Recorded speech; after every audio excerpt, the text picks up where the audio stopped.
A pleasure to meet y'all at last. I'd say it's about the right time that I do get to talk about newer films. And so, unfortunately, let's just say Expendables 4 didn't quite make the cut this time because even though I really wanted to go see it, it unfortunately hadn't quite hit the Menominee Falls Theater or anywhere close by. Even though there might be showtimes of it, it's not necessarily within the parameters of my overall routine, so this way, I probably won't be able to see it. Not unless I make drastic changes to my overall schedule. But what I was able to see is Saw X. Yes, this is basically the latest installment, the 10th film that we have in the Saw franchise. And almost 20 years after it first started, with Tobin Bell and Shawnee Smith basically portraying themselves as a duo with a game in mind. A game in mind that comes straight out of a master plan. One that you wouldn't think would have made for such a great film. But no, they actually did basically take the idea of Batman's Riddler and amplify it to a certain extent where it could basically rival the likes of other slasher films. The blood and gore of these films was way through the roof. Possibly more so than a majority of other films that existed. It definitely brought up the likes of practical effects and stunning visual aspects to a whole new level. And it seems that with more recent years, with such large varieties and impressive ideas that one could come up with to create all the unique traps that are set in place for the victims of the Jigsaw Killer himself, John Kramer, it basically just boils down to the fact, how long could the series truly last? Well, basically, in the same way that we were able to get a 10th film from Fast and the Furious, long after the likes of Paul Walker had died off, and a few other characters have strayed off from the franchise, it does seem that maybe some franchises truly are never going to go away, no matter how hard we try. So, what I went ahead and did is, well, I obviously skipped Spiral for a number of reasons, but there was some good reception in this film. Lots of critics and people who have watched all the other films. I myself am a bit of a late bloomer, going as far back as 2007 with the franchise. This was right before Saw 5 hit the scene, but the thing is though, in this case, what we got here is a 10th film, way after the 5th one. So, how it's all put together in the timeline, though, is a bit of a different story. It's yet again another piece of the life of John Kramer, prior to his death from cancer. In fact, this might as well just be his ultimate documentary in terms of his cancer-riddled life. As we might have expected, this actually incites the story of his cancer diagnoses and his quest to find a cure, to get his life back together, and possibly get to work at all of the things that he's been hoping to accomplish before he dies. And after some time goes by, he goes with the cancer group and makes some new friends. Eventually, he comes across an article on the internet inciting a Norwegian doctor whom is actually able to modify cellular structures and allow for them to terminate themselves. Even cancer cells themselves can actually disintegrate themselves after some engineering is done to them. Of course, we know naturally the body could easily rid itself of cancer cells and prevent tumors or other complications. But the main thing, though, is that with such things like an unhealthy diet or a lazy lifestyle, or even the likes of drugs, alcohol, and etc., exposure to radiation, the usage of processed meats, all that are known as carcinogens. High and mighty. The main thing, though, is that this doctor supposedly is Kramer's answer. His answer to his entire life basically rides on this one doctor. But unfortunately, these facilities that the doctor works in Norway, his own home country, are unfortunately plagued by governmental forces who wish to shut them down because apparently drug companies profiting off of false medications is apparently the better solution to all this. Despicable, I know. But the thing is though, there at least is a good glimmer of hope nearby, because he was actually able to get in touch with the daughter of this doctor. And she actually agrees to help him out. He basically has to go to Mexico, where their new facility is set up. It's more or less temporary, much like the Norwegian one, likely because it could get overrun by government forces just the same, that is if jurisdiction were to kick in. Otherwise, it's pretty much what you'd expect. Kramer goes down there, gets in touch with a taxi driver, and they have a little tour and discuss a few things here and there, yada yada yada. But the real excitement kicks in when they make their way to the facility, and then a van full of armed thugs supposedly comes out and kidnaps him, if you will. But it turns out that this van full of thugs, they were actually a diversion tactic, meant as a means of increasing security, while also tricking local forces into thinking that a supposed kidnapping is going on, likely in a legal manner. Kind of like if the SWAT team were to, let's say, pick your body up and throw you into a van or something like that. You know, it's that kind of cliche that goes down with a legal kidnapping procedure done by the local government in your area. So the thing is though, Kramer's brought over to a manor where he's met and greeted by all the locals that are inside, including a kid who loves to play football. And the thing is though, this actually does set the stage for what's supposedly going to be the Jigsaw Killer's next move. But before any of that happens though, supposedly the surgery takes place as originally planned.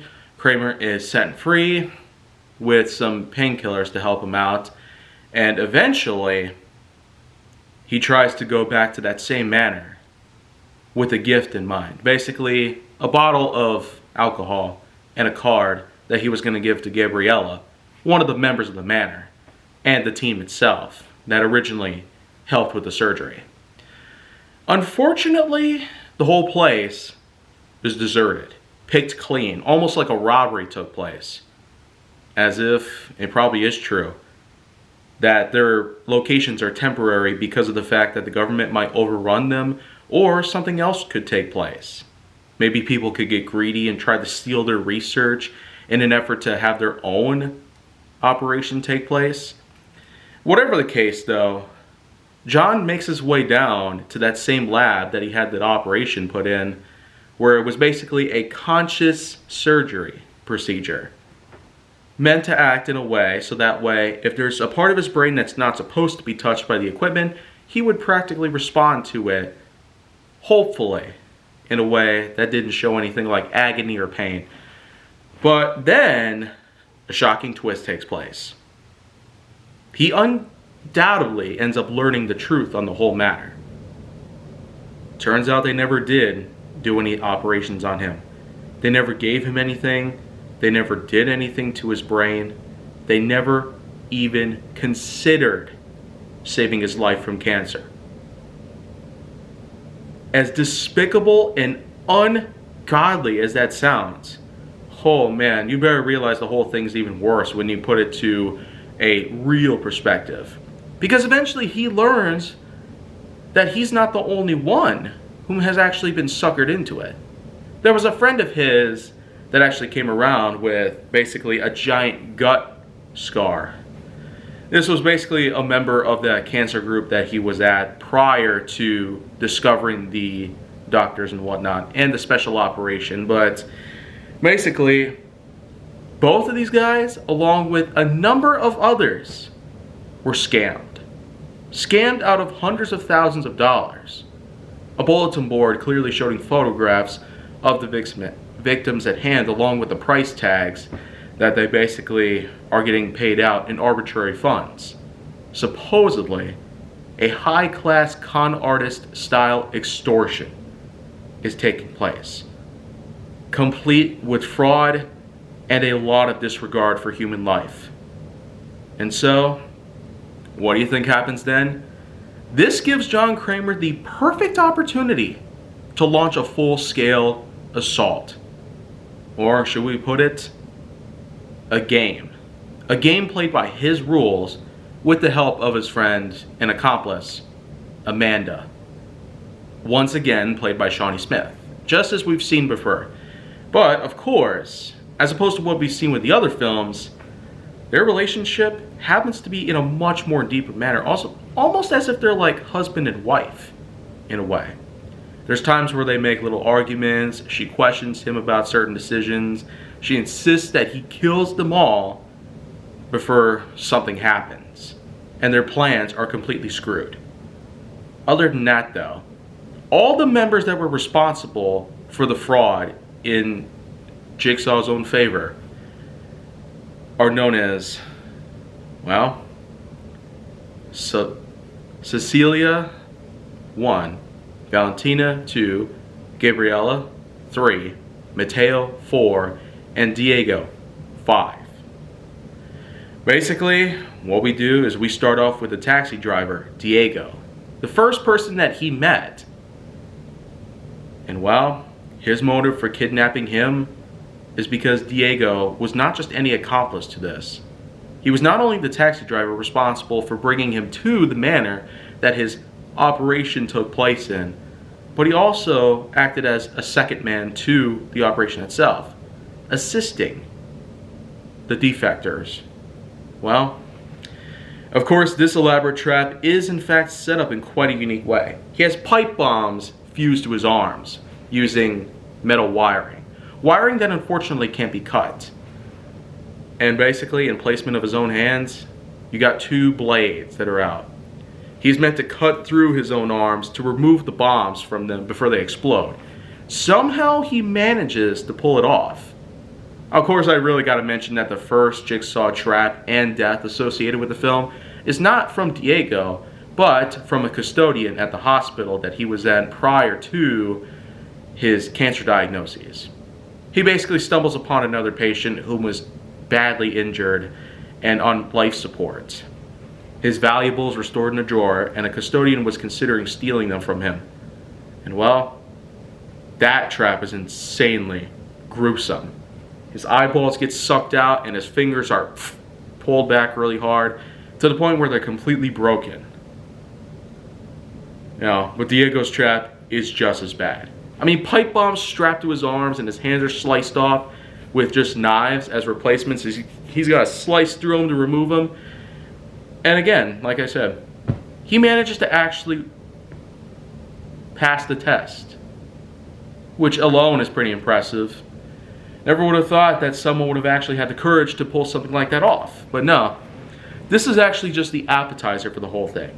Because eventually everybody's captured. The famous pig mask and costuming that's there, supposedly in placement of the supposed Jigsaw apprentice, which as we know is mostly done thanks to Amanda. She especially was able to capture Dr. Cecilia. And together, she is alongside Gabriella, Mateo, and Valentina. They're all in a large room, basically, in the basement, with a small lookout point from above, featuring a console complete with camera angles. Kramer and Amanda are able to observe from up top while the games are set to begin. The first victim that we get to see is Valentina. She's strapped to a wire saw just inches away from touching her neck, while another wire saw is in a box next to her along with a vacuum cleaner on the other end. Her task is to slice her leg off and vacuum out as much marrow tissue out of her body and fill up a device which will automatically shut off the machine that is going to strap the wire saw around her neck and decapitate her in seconds, which unfortunately fails. The whole thing is done in complete real time. There's no fast forwarding or anything. So you're just forced to watch every second her wire soldering her own leg off until it falls, and then she shoves the lead end of the vacuum cleaner, turns it on, and out goes the blood and tissue. Yeah. She fails though. Her head gets sliced off, end of story. After which a rest period takes place, till eventually the next person is Mateo. Mateo was probably just as bad, by any means. As for his trap, he's strapped to a chair with the Jigsaw puppet and tricycle, complete with a cart full of medical tools and another tape recorder. Of course, I gotta mention the tape recorders are mainly how each players of the game get their objectives. Live or die, make your choice. But Mateo's is probably even more crazy. I mean, a wire saw to the neck is one thing, or vacuum cleaner to the marrow, but how about having to go through an entire brain surgery on your own without anesthetics? Now, unlike John Kramer's case, in which he was given anesthetics while still in consciousness, just so everybody could work with him just fine, Mateo's is undoubtedly one of the craziest. Of all the death traps that existed, I mean, this one probably is. It's not necessarily as gruesome as most others. It's a simple induction oven on two ends like this, ready to close on his face, complete with a statue head as a means of decoration, I suppose. Like Valentina, he ends up failing his test, even though all he had to do was to remove a small chunk of gray matter and place it in a glass bowl where it would disintegrate and allow for a lock to disengage, allowing for him to grab the key strapped to his vest, which would allow him to escape easily. But again, he fails. His face gets burned to a crisp, and he ends up dying from extreme heat. But then, oh man, it gets even more interesting. Gabriella, the person who might have been the least severe of all the victims and the accomplices to the con artist scheme, even she gets involved in all this. Involved in the game, involved in the deaths, alongside Jigsaw's other victims. Her mode of death, as opposed to a wire saw or extreme heat from an oven, is a gun that shoots radiation. And it's basically a giant heat cannon that's powered by pure radiation. The more intense it is, the stronger the roast. And it's basically like if you took a microwave and put it in a cannon. Well, as we know, the microwave can get even more powerful over time, especially with all the modes that are switched in. And with this, it's extremely well modified, so this way, it has the power to incinerate an entire body. Gabriella gets hoisted to the ceiling with her wrist and ankle being held by chains. And what she's got to do is grab a tool that's taped to the ceiling and smash her hand and foot so that way they could slide through the shackles. And while she'll take a nasty fall, she actually does manage to get far enough away from the heat cannon. And unlike what we've seen from Mateo and Valentina, she actually does manage to live, barely holding on for dear life. Her face is well cooked, her hand and foot are completely broken, and she's basically just trying to recover and mentally adjust to what could be a whole new era in her life. As for Cecilia, however, this is where a big twist comes in. Because I probably should mention that another character enters the scene. A man known by the name of Parker Sears, whom is supposedly Cassidy's lover, I would say. But the thing is that when he visits the whole scene, Jigsaw and Amanda do their best to keep him contained, but he manages to grab a gun out of the locker and have him sent down there to take Cassidy's place. And well, Cecilia herself has her place being swapped out with Jigsaw and Amanda.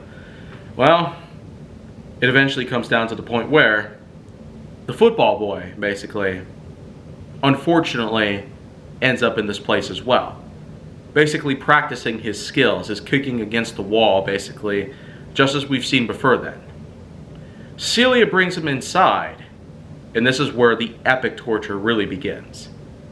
Not only do you have the Jigsaw Killer, whom is really trying to be more of a Samaritan instead of a horrific murderer in cold blood, basically. I mean, you have him and a minor. They're both strapped down to a grate, arms and legs all shackled up to the point where they can barely even move at all.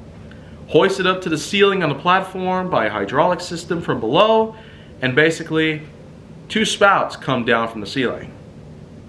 Turns out, this is a classic waterboarding move. Instead of water, however, it's blood. Bloodboarding. Right into the face. Basically, they are completely covered in dark blood. However, there is a lever that they can pull to adjust one end to die while the other one can live, or it could be the other way around. And unfortunately, it's a power struggle between the two, till eventually it gets crazy enough, as it may seem.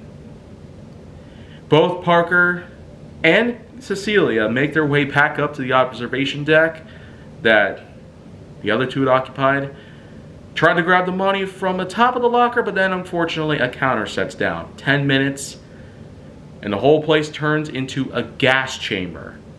Yeah, a contingency plan was set in motion. Quite a way to pick up on another twist. So, I don't know, is this pretty much going to be like the bad guys in a way?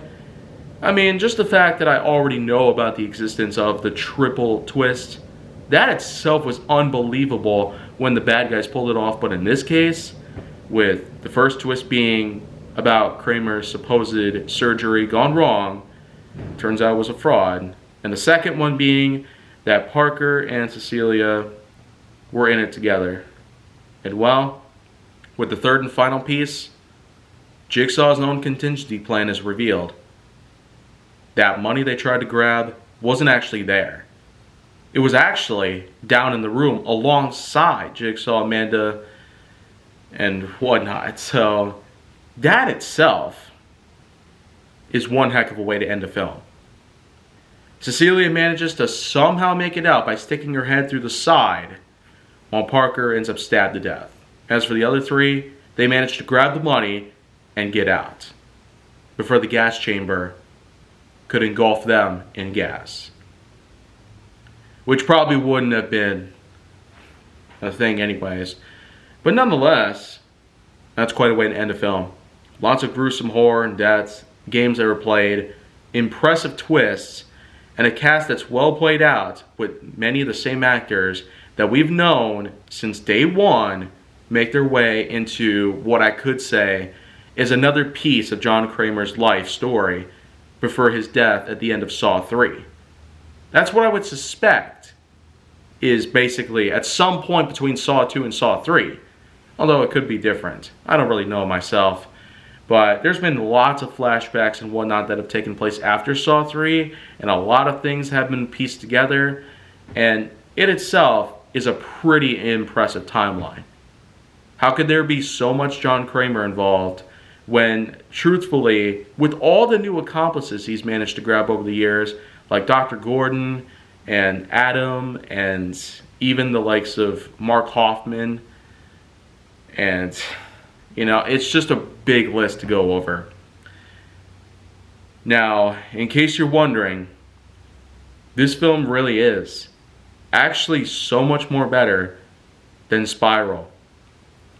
I wouldn't have guessed that why they wouldn't have called it Saw 9 or something like that, while Jigsaw was basically Saw 8 in the franchise. But with Saw X, following in the success of Fast X, I feel like that with most films having a number 10 in the franchise, X probably is going to be the new default in terms of referring to a 10th film in a franchise. Whether it be a sequel or prequel or whatnot, anything that could tie the timeline together, even if there are retcons in the whole thing, there's undoubtedly something good that I can always get, knowing that this is another case of a triple twist. I feel like it not only helps in the situation at hand, and while some pieces seem like they're getting old, others have helped to fill in the time. Like knowing the creativity of the death traps involved and the whole motives for the Jigsaw Killer to come in and take lives of many people.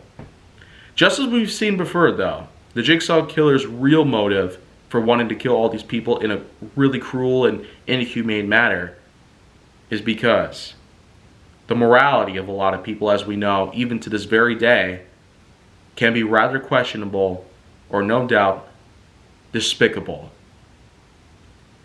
It is insane that a lot of people can actually get away with such inept behavior of any type. And while it may never be legal to have this kind of treatment done to people in real life, one could only dream. Could anyone ever legally allow for this stuff to happen by any means? If there were such people out there like fraudsters, cold-blooded murderers, pedophiles, and a number of other people out there that we know still exist today, and they somehow get away with their crimes. I mean, this is why I will always stand against the statute of limitations. A thing that's been around in recent years. It's not a thing that's been around in a long time. It's recent stuff. It's the reason why nobody's getting convicted, especially out there in big cities. Nobody wants to go there anymore. I mean, look at what San Francisco's been through lately because of this stuff. The stupidity of the legal system is just a whole mind blow of insanity. And knowing that in recent years, it's not going to change. Like, are you kidding me? As for Saw X, though, the morale lessons that it teaches us, it's truly a wake-up call in life. The legal system better get their crap together. Now. Not tomorrow. Not after breakfast. Now. So my overall ranking for Saw X, as it stands at the moment for me, is a good clean 7.5 out of 10.1. While some people might rate it higher, possibly even lower, it's all dependent on the fan base in hand. I'm not necessarily a true member of the Saw fan base that stood since 2004 when the whole series began. It sure is going to be one heck of a way to go. It really makes you wonder, could Saw 11 make things even better than what Saw X did? Could it basically pick up from where the latest entry in the timeline has basically left off and somehow improve from some mistakes that have taken place then? Who really knows? One thing's for sure though. The game is truly not over until either Tobin Bell or the directors at hand, who have made all the films possible, say so. And with that in mind, this concludes another newer film review. There's not going to be much material in terms of newer films, so don't expect me to review anything newer in terms of movies, but there are, in fact, lots of shows for me to cover for the time being. So with that in mind, make sure that you like, subscribe, comment, follow me on social media or wherever you can find me, not really social media anymore, and stay on the Hollywood side.